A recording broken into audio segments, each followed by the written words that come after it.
بسم اللہ الرحمن الرحیم۔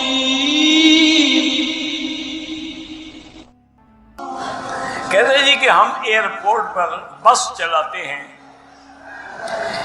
فجر اور مغرب کے وقت ہم بس میں ہوتے ہیں، کیا نماز میں پڑھے یا قضا پڑھے؟ اگر آپ بس میں قبلے کی طرف رخ کر کے کھڑے ہو کے نماز پڑھ سکتے ہیں تو بس میں پڑھنا بھی جائز ہے، جیسے ہوائی جہاز میں جائز ہے، اور بس تو پھر کھڑی بھی زمین پر ہے۔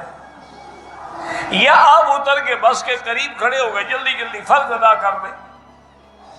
اگر کوئی آئے گا اتنی دیر تو سواریوں کو بٹھانے میں بھی لگ جاتی ہے نا، اور اگر بالکل ناممکن ہو تو پھر آپ کو قضا پڑھنی ہو۔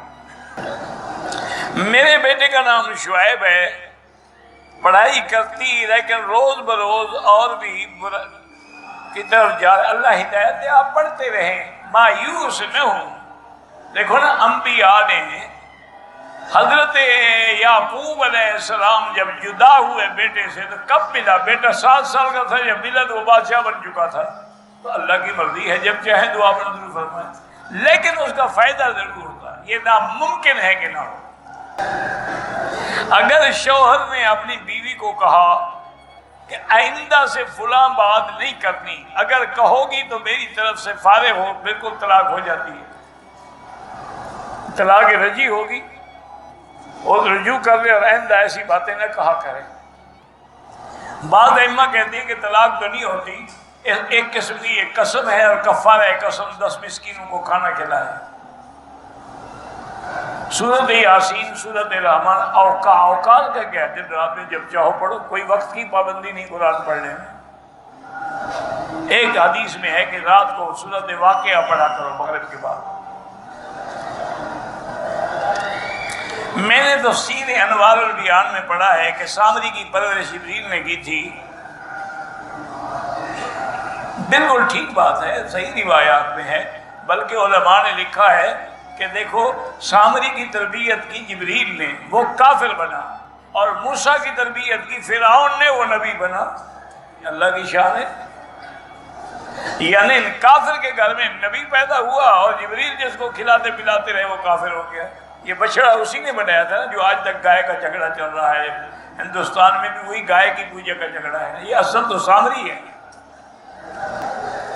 رزق کو اللہ کو معلوم ہے کہ میں نے حساب لگایا، استخارہ کیا ہے، مجھے تمہارے نصیب میں دور دور تک رزق نظر نہیں آیا۔ مولوی کے نصیب میں ہے رزق، اس کو یہ پتہ ہے۔ اللہ کے بندے، اللہ یرزق من یشاء، جس کو چاہے دے، جس کو چاہے نہ دے۔ اللہ یبسط الرزق، کسی کو پتہ نہیں لگتا کہ رزق کہاں کہاں دور تک رکا ہوا ہے۔ مولوی کو کہو یار تم وہی لے کے آؤ، آدھا آدھا کر دیں گے، پتہ تو لگے نا کہاں رکا ہوا ہے۔ لے آتا ہے مولوی کے نہیں لے آتا، جھوٹ بول رہا ہے۔ اس کو کہو تمہیں پتہ لگ گیا نا میرا رزق فلاں جگہ رکا ہوا ہے، جا کے لے آؤ، آدھا تمہارا آدھا میرا۔ میرے جسم کپڑوں کے اوپر بھی نیلے رنگ کے نشان آتے ہیں جس میں سوئیاں چبھتی ہیں۔ کوئی کہتا ہے تمہارے اوپر جادو ہے، خدا جانے۔ بہرحال گزارش یہ ہے کہ سورۃ البقرہ ٹیلی فون میں فیڈ کر دیں، ہیڈ فون لگا کے سنا کریں۔ میں پریشان رہتا ہوں تو حسبنا اللہ و نعم الوکیل پڑھا کرو۔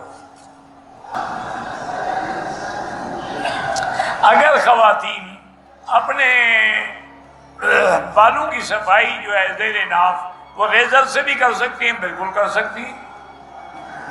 مقصد تو صفائی کرنا ہے، کسی چیز سے کریں۔ کہتے ہیں کہ بیوی کو اگر ایام حیض ہیں تو آدمی بیوی کو بوسہ دے سکتا ہے، جہاں بوسہ دو گے وہاں تو حیض نہیں ہوتا نا، کوئی حرج نہیں۔ یہ مذاق کی بات نہیں ہوتی، الحمدللہ۔ ایک دفعہ حضور نے بی بی عائشہ سے فرمایا، ناولینی الخمرۃ من المسجد، مسجد سے مصلی اٹھا کے مجھے دو۔ تو اس نے کہا انا حائض یا رسول اللہ، میں تو حیض میں ہوں۔ اور نے فرمایا الحیضۃ لیست بیدک، حیض تمہارے ہاتھوں میں ہے۔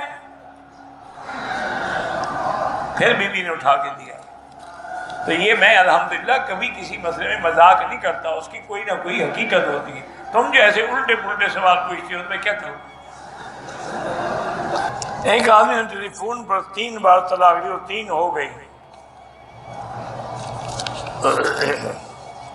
ایک بات یاد رکھو، جب سب کچھ کر لیتے ہو پھر مسئلہ پوچھنے کا کیا فائدہ؟ یا تو پہلے پوچھو نا جی کہ میں طلاق دینا چاہتا ہوں، کیا کروں؟ پھر تمہیں عالم سمجھائے کہ بھئی توہر میں 1 طلاق دو، دوسری نہ دینا، تاکہ رجوع کرنا پڑے تو ہو جائے۔ تم نے 3 طلاقیں دے دی، اب مسئلہ پوچھنے آ گیا، اب وہ آپ کے لیے ہمیشہ کے لیے حرام ہے۔ میں نے آپ کو شاید پہلے بھی بتایا تھا کہ ایک دفعہ انڈیا کا ہی کوئی آدمی تھا، بڑا پڑھا لکھا سمجھدار آدمی لگتے تھے، میاں بیوی، وہ میرے پاس آئے اور مجھے ملے، کہنے لگا جی بات یہ ہے کہ میں نے واقعی زیادتی کی ہے، میں نے غصے میں آ کے بیوی کو 3 طلاقیں دے دی، اب میں نے حنفی علماء سے رجوع کیا ہے تو وہ کہتے ہیں کہ حلالے کے بغیر یہ حلالی نہیں ہو سکتی، اور کچھ لوگ ہیں جو کہتے ہیں کہ نہیں 3 طلاقیں 1 ہوتی ہیں۔ میں نے کہا مجھے تم بتاؤ کہ میرے پاس کیوں آئے ہو، میرے نزدیک تو 3 طلاقیں 3 ہیں۔ انہوں نے کہا جی میں اس لیے آیا ہوں کہ میری بیوی جو ہے نا وہ اتنی خوبصورت ہے کہ فلاں سن میں وہ مس انڈیا منتخب ہوئی تھی، اب میں ڈرتا ہوں کہ کسی کے ساتھ شادی کروں، آپ ایسا کریں گے آپ شادی کر لیں، ہمیں آپ پر اعتماد ہے، تو آپ جو ہے اس کے بعد طلاق دے دیں۔ میں نے کہا میں کوئی پاگل تو میں سارے مکے میں نظر آیا ہوں؟ کہتے جی کیا مطلب؟ میں نے کہا اتنی خوبصورت بیوی کو میں کیوں چھوڑ دوں گا؟ میں نے کہا پاگل آدمی، ہم تو بلوچ لوگ ہیں، ہم تو گھوڑا گدھا بھی اپنا نہیں چھوڑتے، تم کہتے بیوی چھوڑ دو گے، پھر کیا کروں؟ میں نے کہا تم جاؤ، تمہارا کام جائے، میں کیا کروں؟ تو یہ پہلے غلطی کر لیتے ہیں، پوچھتے بعد میں، یہ غلط بات ہے نا جی، یہ تو وہی نشائی والی بات ہو گئی نا۔ وہ وضو کرنے بیٹھتا نا، پیشاب ان کا لمبا ہوتا ہے، بھنگ شنگ پیتے ہیں نا پاگل، وہ سوراخ تھا لوٹے میں، وہ پانی بہ جائے، وہ پھر گیا بیچارہ، پانی بھر گیا، پھر استنجا کیا، اتنی دیر پیشاب پہ بیٹھا، وہ پھر بہ گیا، تیسرے دفعہ جب بھر گیا کہیں گا اچھا ٹھیک ہے، استنجا میں پہلے کر لیتا ہوں، پیشاب بعد میں کر لیتا۔ تو تم بھی یہی مسئلے کرتے ہو، پہلے طلاق دے دیتے ہو، آپ بندہ ڈھونڈتے رہتے ہو جی کرائے پر آپ کو مل جائے ایک رات کے لیے، اس پہ اللہ کے نبی نے لعنت بھیجی ہے جو 1 رات یا 2 راتوں کے لیے شادی کرے۔